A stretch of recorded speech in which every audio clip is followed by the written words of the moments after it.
स्वागत है जी आपका। नमस्कार। नमस्कार शर्मा जी।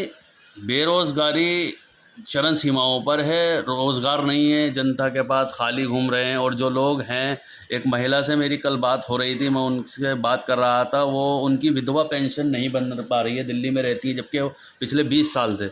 मगर उनके हस्बैंड जो है पहले बिहार में रहते थे और बिहार में उनकी डेथ हो गई, मगर उनको नहीं पता लगा। उनके पास 4 लड़कियां हैं और 4 लड़कियां जो हैं वो खजूरी खास इलाके में रहती हैं किराए पर। वो बता रही थी कि मैं 5वें पुश्ते जाती हूँ पैदल खजूरी से, और 5वें पुश्ते जाने के बाद उनको 6,000 रुपये महीना यानी 200 रुपये रोज़ वो काम करती है किसी फैक्ट्री में पैकिंग का।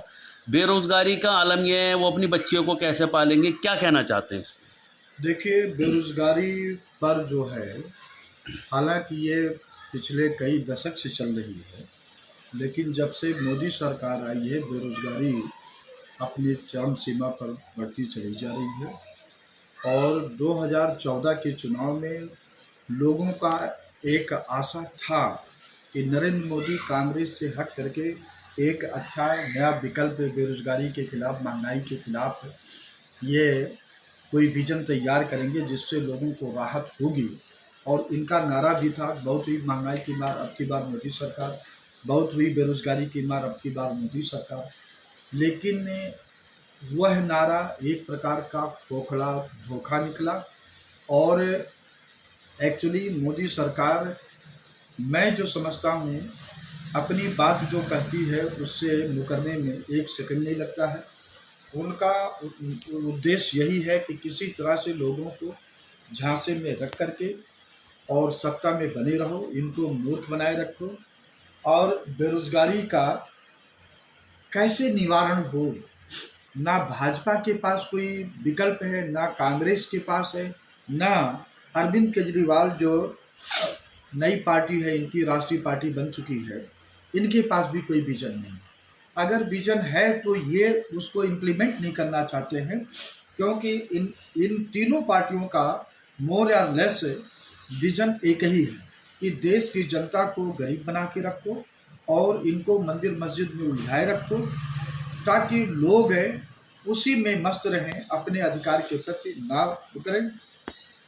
बेरोजगारी कैसे बढ़ी, ये है 1992 के तरफ हमको चलना पड़ेगा। 1992 के पहले जो भी प्रधानमंत्री थे, खास करके शुरुआत किया जवाहरलाल नेहरू जी, उसके बाद शास्त्री जी, फिर इंदिरा गांधी, और राजीव गांधी ने भी ये औद्योगिकरण का कंसेप्ट जारी रखा।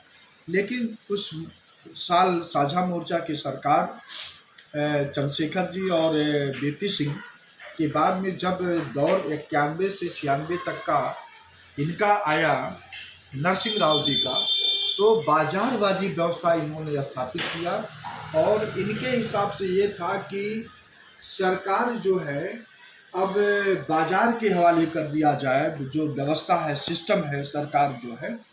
और उन्होंने किया, तो उसमें एक बदनीति ये भी थी कि 90 में विश्वनाथ प्रताप सिंह ने सरकारी नौकरियों में 27% पिछड़ी जातियों को आरक्षण दिया था। तो उसको विफल करने के लिए नरसिंह राव ने निजीकरण और ठेकेदारी का कंसेप्ट जारी किया। और अटल बिहारी वाजपेयी जब 1998-99 में आए तो इन्होंने इसको इम्प्लीमेंट किया। और 2004 उस पर मोहर लगा दी। हाँ, 2004 जाते जाते 24,000 करोड़ की संपत्ति अटल बिहारी वाजपेयी जी बेच के गए। और 2004 से 2014 तक मनमोहन जी, डॉक्टर मनमोहन साहब जो है, वो भी वही बाजारीकरण की व्यवस्था उस पर था, बाजारवादी व्यवस्था। उन्होंने शेयर बेचना चालू किया। अब 2014 से इधर नरेंद्र मोदी, ये बदनीति से, कुछ नौकरशाह हैं, कुछ पार्टियां हैं जो नहीं चाहती हैं इस देश में सामाजिक ताना बाना एक रहे और समरूपता रहे, सभी लोग समानता के रास्ते पे चलें, वो नौकरशाह नहीं चाहते हैं। और खास करके आरएसएस भी नहीं चाहती। हाँ, वो तो गाल बजाते हैं कि हम भाई समरसता चाहते हैं, लेकिन प्रैक्टिकल में वो नहीं चाहते हैं। तो इसी चीज़ को लेकर के सरकारी संपत्ति को प्राइवेट किया जा रहा है, जिससे जो दलित, ओबीसी, आदिवासी हैं, उनका जो संवैधानिक अधिकार है आरक्षण है वो खत्म हो जाए, इसलिए वो जो सरकारी औद्योगिकरण है उसको रोक दिया गया है। अब कैसे इसका हल हो, लोक समाज पार्टी का विजन ये है और इलेक्शन कमीशन ऑफ इंडिया के कार्यालय में ये रजिस्टर्ड है कि अटल बिहारी वाजपेयी से लेकर के आज मोदी तक जितनी सरकारी संपत्ति प्राइवेट हुई हैं उनको उन सभी को राष्ट्रीयकरण कर दिया जाएगा और हर साल 1, 2, 4 जो भारत सरकार के पास संसाधन होगा उसी के तहत सरकारी उद्योग लगवाए जाएंगे। जो सरकारी उद्योग सिक हैं, बीमार हैं, चल नहीं रहे हैं, उनमें पूंजी लगा करके फिर से चालू किया जाएगा। तो जब निजी संपत्ति प्राइवेट को और सरकारी औद्योगिकरण होगा और सिक इंडस्ट्री और चालू की जाएंगी, साथ ही जो जितने भी सेंट्रल गवर्नमेंट की या प्रदेशों में लोक समाज पार्टी की सरकार बनेगी तो उन प्रदेशों में भी जो पद खाली हैं उनको साल 1.5 साल के अंदर में तत्काल भर दिया जाएगा। जब ये सिस्टम होगा तो बेरोजगारी काफ़ी हद तक कम हो जाएगी।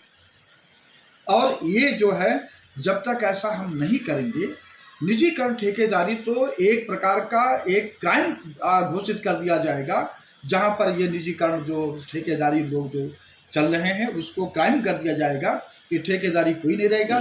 जो सरकारी पद परमानेंट रहेंगे उसको कभी भी ठेके पर नहीं दिया जाएगा।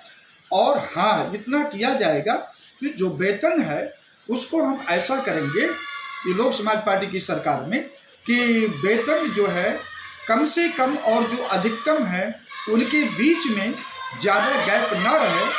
इस चीज़ को लेकर के हम लोग सतर्क रहेंगे और इसको करेंगे। सरकार, केंद्र सरकार ये कहती है कि हम प्राइवेटाइज करा है मगर उसमें नौकरियों के चांस हैं, और अडानी अंबानी जैसी सरकार जो पीछे से काम कर रही है सरकार के, वो बराबर ये कहते रहे हैं कि हम बराबर नौकरियां दे रहे हैं, नौकरियों के रास्ते खोले हैं हमने। जबकि विपक्ष भी इस बात को आरोप हमेशा लगाता रहता है कि हम जब से अडानी अंबानी की जो सरकार जो चल रही है देश के अंदर, ये सिर्फ दिखावे की सरकार है, सिर्फ पूंजीपतियों को बढ़ावा देने वाली सरकार है। और दिल्ली के अंदर केजरीवाल सरकार ये कहती थी कि हम ठेकेदारी ख़त्म करेंगे, मगर आज अस्पतालों के अंदर ये हाल है कि बिना ठेकेदारों के गार्ड हो, एनओ हो या और भी बहुत सफाई कर्मचारी हैं, कोई भी बिना ठेके के काम नहीं कर रहा है। जो कि सबसे ज़्यादा अगर ढोल पीटता था वो केजरीवाल ही ढोल पीटते थे कि हम ठेकेदारी ख़त्म करेंगे। देखिए,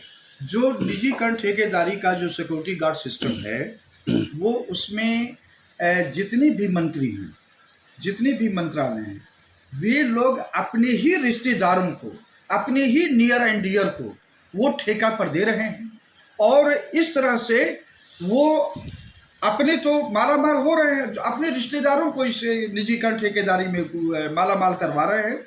और उदाहरण के तौर पर जो सरकारी विभाग में ठेका होता है उसमें सिक्योरिटी गार्ड का मालिक जो है वो जो है उस विभाग से पूरा पैसा लेता है। और अब जो है जो एक्चुअल लोग काम करते हैं उनको वही 8,000, 10,000, अधिकतम 15,000, बाकी जो 10-15 हज़ार, जो 25-30 हज़ार मिनिमम वेजेज का जो विभाग से मिलता है वो अपना ठेकेदार, IAS अफसर या मंत्री लोग मिल करके खा रहे हैं। ये सिस्टम चल रहा। अब तो कहीं कहीं ये भी सुनने में आ रहा है कि निजीकरण में, ठेकेदारी में जो ठेकेदार हैं वो नौकरी लगाने के लिए कम से कम 50,000, 75,000, 1-1 लाख का घूस लेते हैं और वो अपना 2-3 महीना काम करते हैं तो उन्हीं के पैसे से जो अपना 2-3 महीना काम करके फिर निकाल देते हैं। ये चीज़ केजरीवाल को पता है, नरेंद्र मोदी को पता है, अन्य राज्यों के मुख्यमंत्री को, लेकिन नहीं, ये लोग लूट को जारी रखे हैं क्योंकि ये चुनाव जो आ रहे हैं इन्हीं लोगों से वो चंदा भी लेंगे, इसलिए ये सिस्टम जारी किए हैं। लोक समाज पार्टी किसी कीमत पर ठेकेदारी नहीं रखेगी, बल्कि ठेकेदारी एक क्राइम डिक्लेयर कर दिया जाएगा। जी, बहुत बहुत धन्यवाद आपका। तो ये हमारे साथ थे गौरीशंकर शर्मा, एडवोकेट, जो कि अपनी बातों को बता रहे थे। लोक समाज पार्टी के राष्ट्रीय अध्यक्ष भी हैं। श्रोताओं, अगर आप भी हमसे जुड़ना चाहते हैं, अपनी राय